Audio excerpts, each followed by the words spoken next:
Priority namin ni Governor Daniel ay mapalawak ang tulong pang-edukasyon o scholarship program ng pamahalaang lalawigan. Blessing na kayo ay naging part nito.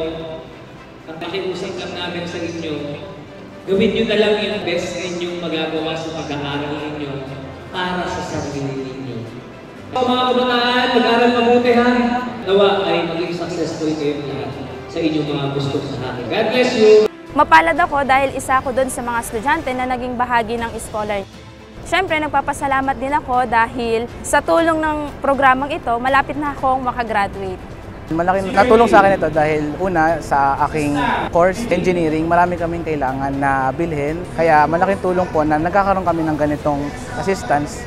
Maraming salamat po, Gov. Daniel Fernando, sa pagpapatupad at sa pagpapayabong pa ng ganitong programa para sa aming mga estudyante. Mga minamahal kong kapwa Bulakenyo at mga kabataan Bulakenyo, itong ating scholarship program, pinalawig po natin. Not only youth Bulakenyos ang pakinabang dito, but instead, pati teachers na gustong mag-masteral ay ipinapasok na namin. All is welcome sa ating scholars. Masarap mangarap, pero kailangan tumingin sa Diyos.